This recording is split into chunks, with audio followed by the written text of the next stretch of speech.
That's carried. And that takes us through to item 11, which is the Triennial Zone Committee Update Report. Would the three Zone Committee chairs like to come up at the same time, perhaps? And does that suit you? I think it might be a good idea, and we can... and if there's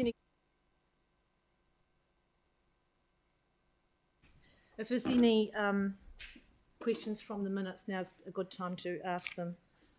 And sorry, committee members, I omitted item 9, the minutes of the last meeting. Do we have a mover? Jake, seconded by Mike. All those in favour say aye. Aye. Opposed, that's carried. So welcome, everybody. Do you have any highlights you'd like to raise? We've got Kevin and we've got Waibel from Banks Peninsula. Gina Waibel. Gina and Selwyn Waihora. Anne Galloway is speaking on behalf of the Selwyn Waihora. Oh, right. Thank you. So any questions, we'll have to wait until she arrives. Okay. Okay, good morning. Thanks for hearing us today. This is for the Banks Peninsula Water Zone Committee. A key point highlighted in the report is that the committee would like to encourage council to consider mechanisms for the reuse of water, reducing use and increasing storage for communities and individuals on Banks Peninsula, for example, through the use of water tanks. This has come out from our water quantity working group with research done by a summer student finding that when surface water takes for domestic and stock water are overlaid with consented takes, especially where there are reticulated community supplies, there is likely potential for significant impacts on the ecological health of streams, and this will likely get worse with climate change. The Zone Committee are raising the issue as Te Mana o Te Wai, which puts the stream health first, means that there are likely to be issues with consented water takes Council has for reticulated water supplies. Water availability may also need to be more strongly taken into account when considering future development on Banks Peninsula, particularly as it appears that existing rules for permitted takes already allow more water to be taken than is acceptable for the environment in many places. Water quantity has been an issue of concern to the Zone Committee for some time.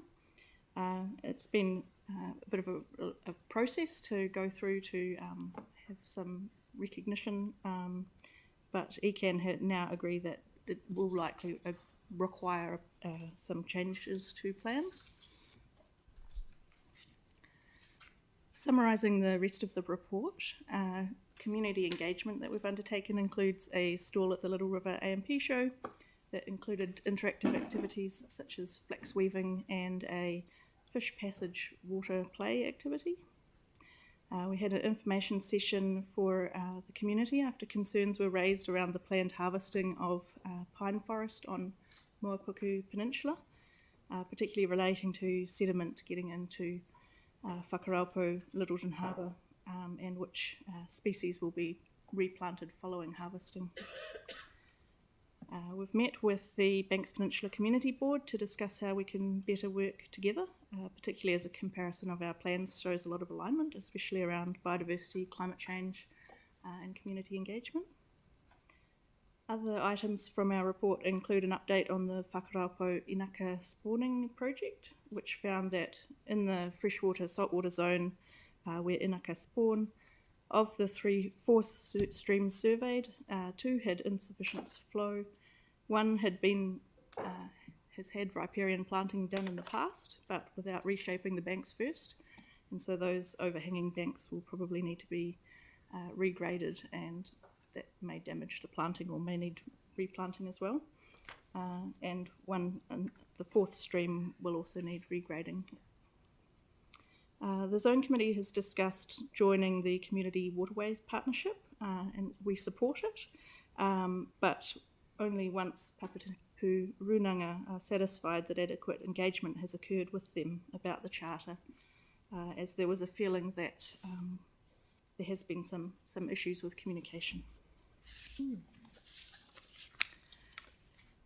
Another issue that the committee are taking further is native afforestation and the suitability of the emissions trading scheme to encourage it. When the new freshwater legislation was announced, committee member and farmer Ben Manson volunteered his property for a pilot study to see how practical it would be to implement some of the new requirements. So he's proposed to retire 24 hectares of sort of fairly low productivity farmland that includes some elevated wetlands, and analysis shows that it wouldn't be financially viable for him to retire that land to fence and plant natives when compared to the potential income from carbon farming if native trees were planted. That would be different if it was pine trees, but that's not what he's wanting to achieve. This work is being shared with ECAN, and it ties in with the Native Forest Climate Change Group submission to the Climate Change Commission. Lastly, I'm pleased to report that the committee has welcomed Machu Pain as the new Runanga representative for Kokorarata, and we'll also have 3 new members at our next meeting after the retirement of two members, Garrick Thorne and Paula Smith, and I'd just like to thank them for their contributions.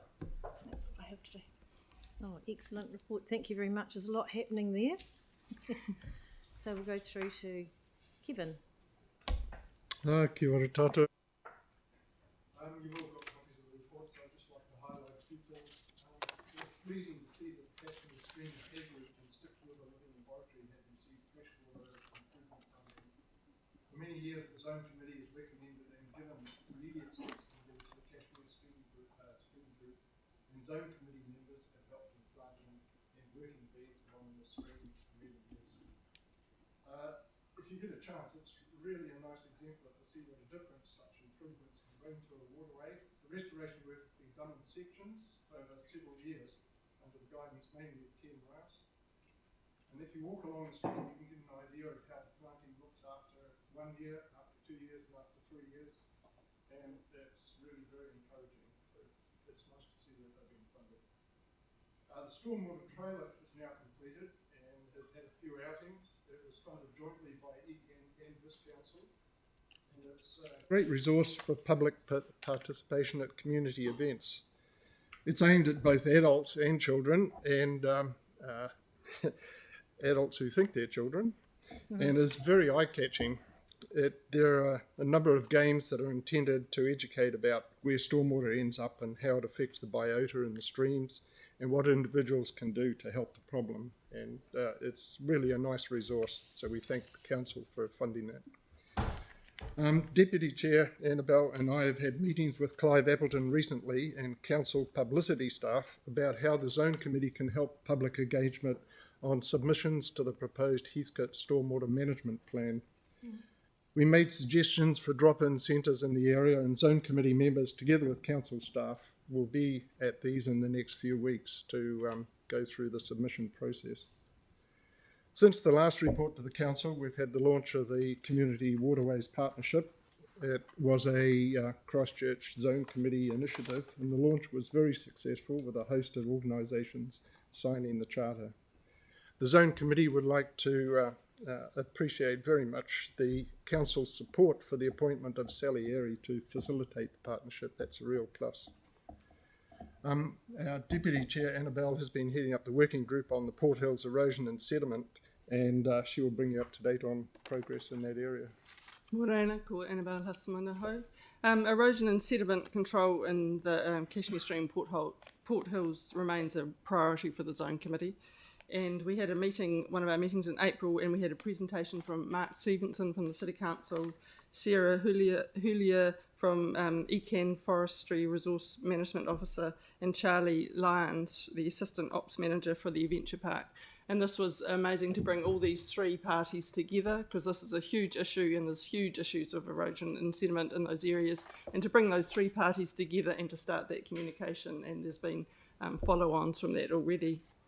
Also, the working group has got together in June and looked at the actions that have come out of that group, and also what further work that needs to be done, and the Zone Committee has made recommendations through the LTP process and with reports And I'll just remind you of those recommendations that we made, and they were to identify the Cashmere Stream and Port Hills as a priority catchment, for City Council and ECAN to seek funding from central government to provide incentives and support for landowners to manage sediment at source, to identify areas of high risk, and that's happening with ECAN and with LiDAR on desktop mapping, to develop a team of staff that specialise in erosion and sediment control across the councils. And so the committee is really keen to hear the outcomes from the ETP from those recommendations. Thanks very much. Just lately, the committee has been busy with workshops rather than formal meetings, and we now have completed an action plan for the next 3 years. Taking into account the priorities from Christchurch City Council, Selwyn Council and Environment Canterbury, the committee has a number of actions under 3 main headings at the moment. These are enhancing Mahinga Kai, engaging the community and raising awareness, primarily concerning stormwater in Christchurch, and enhancing ecosystem health. We're currently working through timing and reporting and required outcomes for these actions under those 3 main headings. And finally, I'd just like to mention that we have a new member, Kakati, from Raupaki Runanga, and we've just said goodbye to 3 of our members, and we thank all of those for their contributions during the last 3 years. Thank you. Oh, thank you, guys. Since Anne's not here, perhaps we'll just take questions for these 2 zone committees in the meantime. So I know that with the Moipuku Peninsula, so you've requested that you receive some information about the management of the unformed legal road and the foreshore to minimise erosion and sedimentation of the harbour. So is that the main crux of what you're wanting? And has anything changed since you crafted that recommendation to us? I believe so. We haven't looked at anything else. Yeah. Yep. So you just want to know where it's at. I'm just wondering if that's enough information to guide staff on what we need. Have you got another? Oh, there we go. Great. So we've just expanded that out. That you can see it on the screen there. So we want some information for you on the status of the plantation, the sediment and erosion controls, the status and management of the paper road, and then the traffic management will have to come into play because it is a road. So are you happy with that? Yeah. Yes. Would we have a timeline we could expect that information to go out by? When's your next meeting? In August. August? Yes, so it's mid-August. Yep, okay, so in time for the next Banks Peninsula Zone Committee meeting in August. Okay, so that's good. So questions, Yanni? It's a question of staff. Are we able to share the staff response to the submission on the improving the water quality? Like, there's quite detailed submissions from a number of the water care groups that are quite relevant to what the Zone Committee's interest is, and I see in the report they're going to write to Councillor Daniels and Deputy Mayor Turner, but I just wondered if we could share the information, the decision making, the advice, and what we've done around the LTP. Yep, definitely. Well, so what's the process to do that? That's the request that was made, particularly around, as Annabelle referred to, their priorities were the Cashmere Stream, central government support private landowners to control their sediment at source, and have we identified any specialised staff on stormwater control. So rather than coming from Councillor Daniels and Turner, could we just get a staff response to those questions, please? So perhaps another resolution then, another 4. So all I'm trying to check is the advice we got was actually excellent from staff. They put a lot of thought and detail into what was in our LTP in terms of draft. So can we share that with the Water Zone Committees, because it's quite enlightening. I mean, it doesn't make good reading, but it's the reality of what we've done. Yes. And I just think sharing that would be really helpful. I haven't passed it on to anyone, but I do have a number of groups in the water space that I think would be quite interested in seeing that. Yeah, we can. Okay. So shall we say on our LT?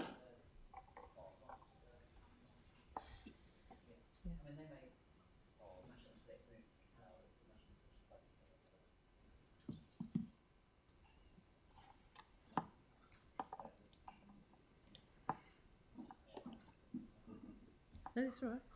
We started to provide information to the Design Committee on LTP funding in response to their informal submission or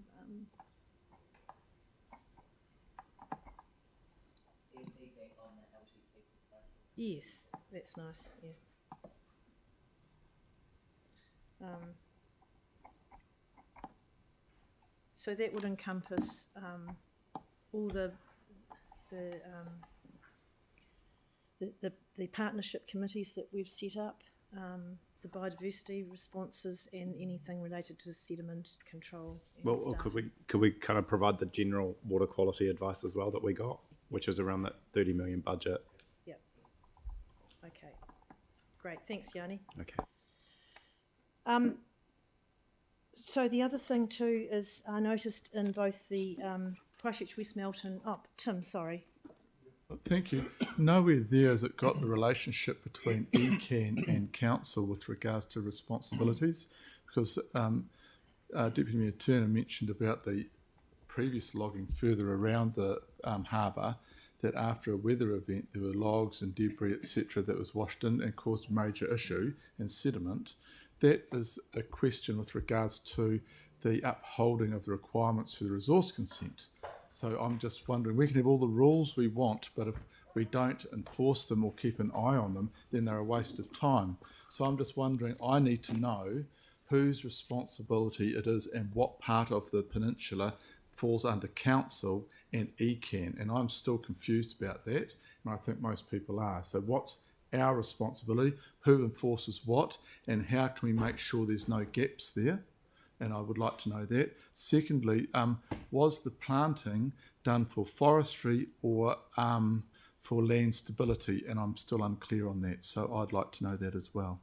So that would be encompassed in the status of the plantation, I would say. Well, I'd like it worded, because at the moment, the fact of the matter is, if it was planted for land stability, then it's very clear to me that that's what it should be for. And then there'd have to be some discussion and about changing that. If it was planted for forestry, I still am concerned with regards to land stability on the faces to the water. All right, can we put a brackets next to the word plantation and put purpose of the plantation at time of planting? Is that all right, Tim? Yep. I can probably answer some of that now. If you It's almost purpose of plantation at the time of planting and current And purpose. current, yep. Current status. It'd be nice to hear some. In terms of the rules and responsibility, since that event in 2017 that you were referring to on the neighbouring land, the National Environmental Standard for Forestry has since come into effect, and ECAN now have a dedicated staff member who monitors all forestry harvesting activities, and those are now, the harvesting is now a permitted activity, so consent is not required, but they are required to inform ECAN that they will be harvesting, and that new NES came with more requirements in terms of how it's managed. So that might answer that part of that question. In terms of the purpose of the planting, as far as I understand, it was done for erosion control, and the trees are now at an age where I think it's consensus is that it's reasonable to remove them. If they were kept, they would start to fall over. So I think the question is more around how the harvesting is done and what will be put in place afterwards, and also whether the existence of the paper road might mean that there's a bit more ability to influence how that's done. Great. I guess two things from that is, if we're going to have a real future vision for this, what would be the replacement planting to native to ensure that we don't have this again and that the sediment runoff is kept to a minimum? The second one is it unreasonable or reasonable of council to ask ECAN for a plan for their monitoring when their harvesting is on? Because they've got one staff member doing the whole thing for forestry, which is, it's a large area, the ECAN area. So I'm just wondering, is that unreasonable of that staff member to oversee this? Because it's great to have rules, but if you're not keeping an eye on them, if once something happens, it happens. And you can fine them or whatever, but the whole idea is to prevent sediment runoff and the damage to this harbour and the environment. So I'm just wondering, is it unreasonable for the zone committee and ourselves to look at and ask for a plan of monitoring? Well, we've got sediment runoff of all building sites right across the Port Hills, and that falls under ECAN, although our building consent officers are picking that up. But it's still happening. So I think that would be captured under the second bullet point, surely. What you're talking about is enforcement.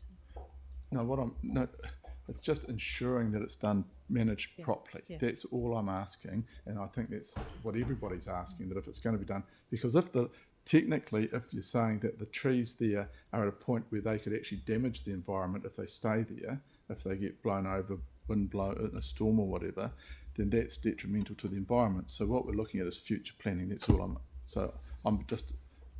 don't see. So I see we've got John Higgins and Brett here. Brett, do you have anything to add that you'd like to bring to the table at this stage that might be pertinent for us? Or are you happy just with this resolution? Happy with the resolution, but we can provide some information if you want it now. Okay, thank you. That'll be handy. Verbal? Yeah, verbal. Yes, you'd like to come to the...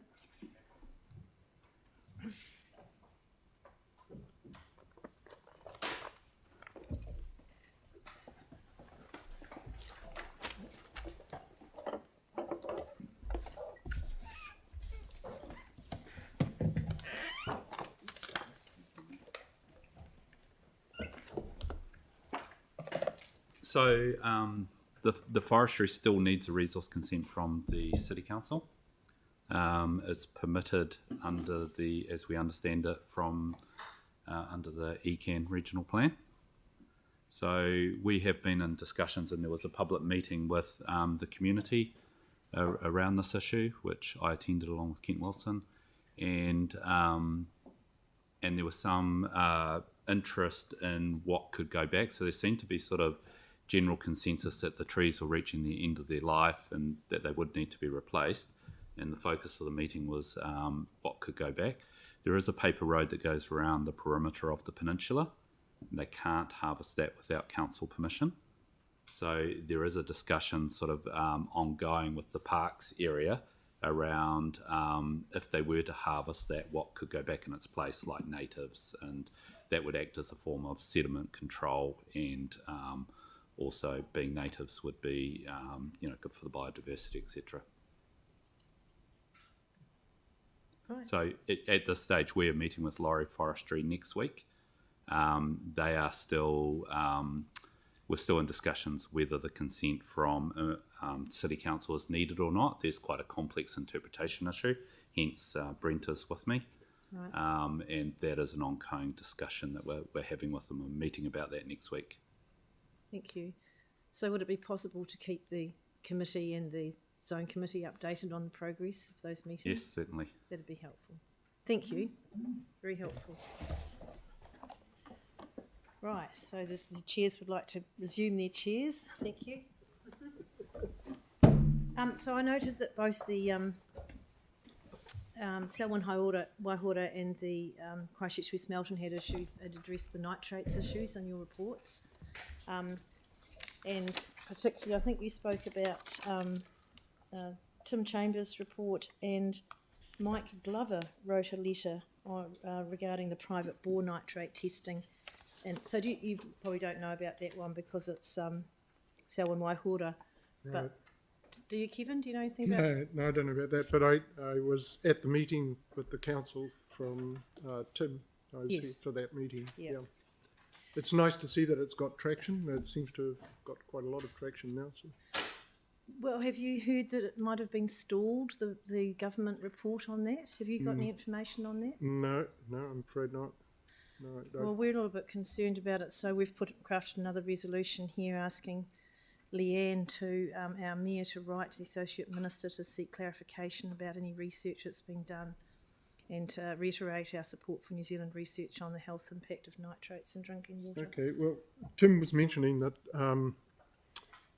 the first phase is over, and they were looking for funding for the second phase, which is the real nitty-gritty, is the correlation between cancer records and nitrate concentrations. Well, that's right. The first phase, as far as I know, was to actually determine whether a report was justified, and they've said yes, it is. And now the decision to do the study has not been made because of the funding issue, possibly. I think that's right, and that's my understanding at the moment. I'm not privy to those conversations. And so also, so I think this is what we want clarity on here, and assuming that we're all supportive that that study does go ahead and sooner rather than later, because it would probably take a good year, I'd say. Indeed. And also reading in our wonderful press yesterday, did you see that? With the 4 major Kiwi environmental organisations have teamed up to push for the government to set a strict nitrate pollution limit of less than 1 milligram per litre Yes, in I saw New Zealand that. waterways. Yep. So that's a joint statement from Forest and Bird, Greenpeace, the Environmental Defence Society, and another group called Choose Clean Water. So we've got a real public awareness raising about this nitrates issue, so I think we should keep our foot on the pedal. Indeed. Yeah. Yes. So we will, if Leanne's happy to pick that letter up and do another letter. Something you prepared earlier. Lovely. Thank you.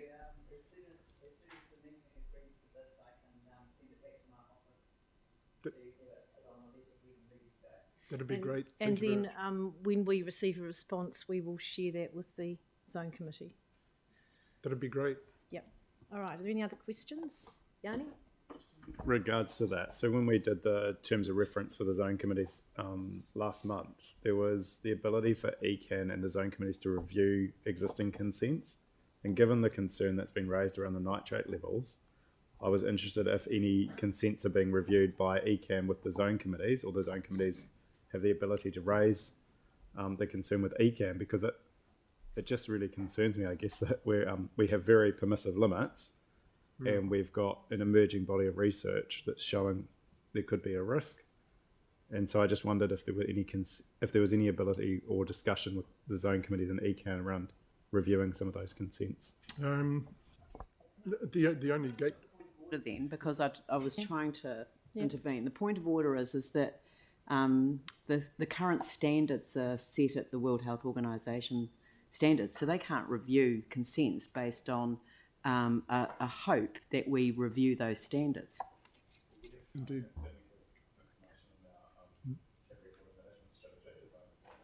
Now, this is what this survey is going to determine, if we need to adjust our own limits. We have regional limits through the ECAN's plan, and we Yes. also have Canterbury Water Strategy management targets that do talk about, I think, reduction or stabilising the problem. So, Yeah, I appreciate there's a World Health Organization standard. We actually have that's our the own drinking water regional. standard. Yeah. There's also Canterbury Water Management Strategy Yes, I target. know. Is that The only way we can a zone committee can influence ECAN is once every 3 months. I also report to the ECAN Council, and that is the only route that we have, I think. And that's recommendations And only. that's a recommendation. Diane, could you come to the table if you have some comments, please? Just wanted to clarify, that the Canterbury Water Management Strategy is not a statutory document, and as was mentioned a moment ago, it's the drinking water standards that apply in terms of levels that are acceptable in drinking water. Thanks, Diane. And the WHO is very wary about lowering the standard until there's conclusive proof that there is a correlation. So Yep. And that's why we're pushing That's for why our we're own waiting. survey to be done Yep. that will be applicable to New Zealand. But the pressure is mounting. There are more papers appearing in the literature. Thanks, Kevin. Any other questions on the zoning committee reports, the triennial reports? All right, so we've got a set of resolutions here that are looking pretty good. Do I have someone happy to move them? Yeah. Sarah, thank you. Seconded. Andrew, is there any discussion? Yeah, I'd like to speak to one of them. Yes, thanks. I'd like to speak to the nitrates one. When we made our submission to the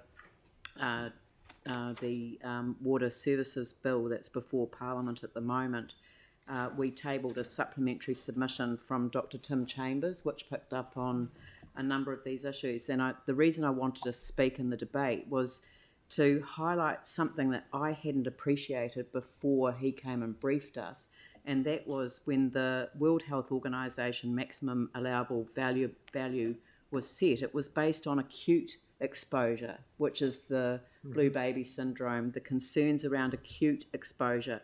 The heightened community concern that has arisen as a result of the Danish study is based on long-term exposure to nitrates, and that is the issue which has shown an association.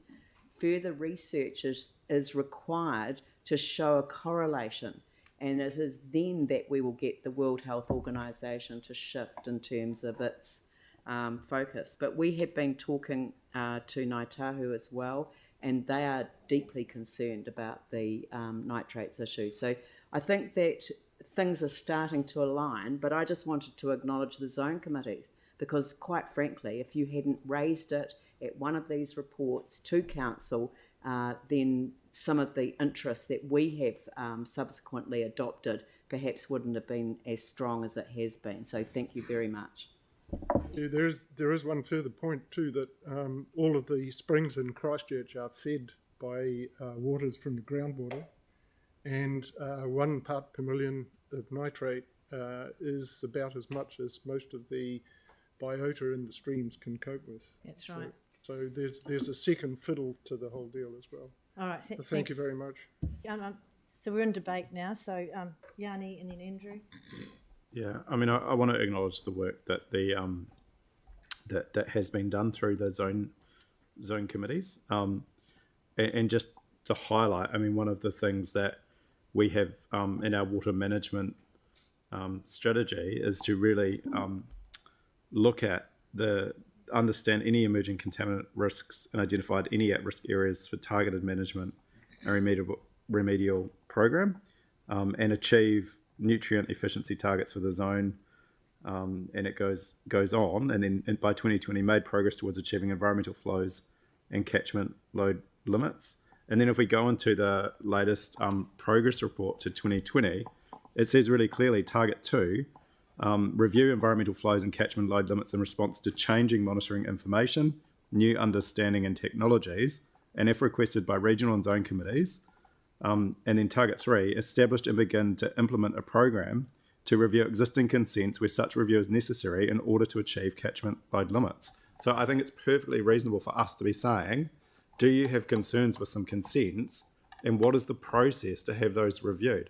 You know, I think what's becoming increasingly clear is that far too many consents were issued for irrigation that has had a huge negative environmental impact on our region. And the long-term consequence of that is frightening. But if we're not even able to get to a point where we can slow down, reversing would be great, but even slowing down what's currently happening would be better than doing nothing and waiting for more research. So, you know, I just want to make a plea that I really appreciate the work that the zone committees are doing. You know, it was disappointing in our long-term plan that we didn't put, you know, as I understand it, the staff advice that we received, that our waterways will degrade over the next 10 years rather than improve because we didn't put sufficient budget to it. But we've got a great group of people that are working really hard to try and improve water in our region, particularly around the environmental concerns. And I just wanted to acknowledge the work they're doing and just say, I still think we need to try and do more and be much more proactive in the consenting space. Clearly what's happening at the moment is unacceptable. Thanks, Yanni. Andrew. Thank you. It's good that the Banks Peninsula Zone Committee have raised the issue of the proposed logging operation at Mopuku Peninsula. Certainly, I'm aware of this as a significant community concern, and it's good that the Zone Committee are reflecting that in this more formal sense today. There's a little bit of history to it. Mopuku was the subject of a purchase proposal by council a number of years ago, and there was certainly strong community interest in that time, including from the community board, in purchasing that land for both ecological and recreation reasons. And it's that same interest in the ecology of the harbour in particular that leads to the community concerns around the proposed logging operation. The other piece of history, of course, is in exactly the same catchment on land just above Loudon Farm. There was a logging operation that took place a number of years ago that resulted in slash and logs and a significant amount of sedimentation coming into the top of the harbour. That's fresh in people's minds, and the thing that people do not want to see is anything like a repeat of that same local ecological disaster. So it's good that the community board have picked it up. I thank staff for the work, our staff for the work that they've done and the advice they've provided to the meeting today. There is an opportunity, I think, here, if we get this right, to achieve a harvesting of the trees, which is done in a compliant and well-considered and well-controlled way that doesn't involve sedimentation ingress into the harbour, and that quite possibly achieves some of the community aspiration that was sought when the land purchase proposal was put forward.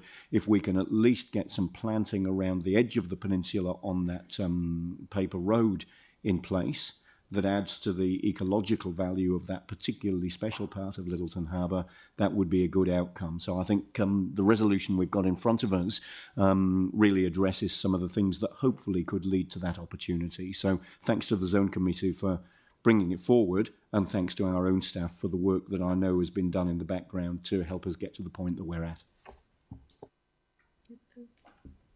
I like what's happening here. One thing that we should not lose sight of is what John said, is if we leave the trees on our road reserve and take the plantation away from beside it, the first time the wind comes up, it'll blow all these trees that are close to their use by date over. So I think we should make sure that we take the whole lot out and have a fairly strong replanting program on our bit of land, because otherwise the trees will go, the plantation will go, our trees will blow over, we'll have to go over there and pick them up, which will cost more money. The logging people are already there, get them gone. The price of logs is the highest it's ever been at the moment, and just do strong planting as soon as they've gone. Just replant straight away. Thank you. Thanks, Tim. Yeah, like, as Councillor Davison alluded to, on the ECAN website, there's actually a really, really good information on this peninsula and the proposed logging and how it's going to be managed. Also about what will be replacing it with regards to expanding the existing native vegetation, etc. So it's a bit of a shame that a lot of this information wasn't included in the report. I think it would really kind of put a few of the community concerns and address those, as long as as my point was, that they are followed and that that is made clear and that is made public and that is given assurance to that community in a public way, whether it's through meetings, etc. Because I do think it's confusing for the public to know where council is, where Environment Canterbury is, and where the crossover is. And I think that, you know, we can have all the palaver with regards to regulatory compliance and process, but it's about getting that through to the community and those concerned, and laying those concerns to rest to show that there is management there and that teamwork. So thank you. Thanks, Tim. So I'd just like to close by thanking the Zone Committees again. So Annabelle, Kevin and Gina, thanks for giving up your time as well to come along. And I think this model is working really well. So when you have the ability to actually present your recommendations to us, we can have more, knowledge and information about what you're really wanting and actually formalise action points. So I think that's working really well. And I think we need to recognise just on Moepuku Peninsula, the work that Paula Smith did on this too is outstanding, that she's actually raised it for a long time. So yeah, thank you again for all of this, and we will, and thank the Mayor for having prepared a letter, and we'll keep you posted on when we get a response to that. So hopefully it's sooner rather than later. All right, on that note, I'll put the resolution. All those in favour say aye. Aye. Opposed? That's carried. Thanks again. Thank you. Thank you. So we're up to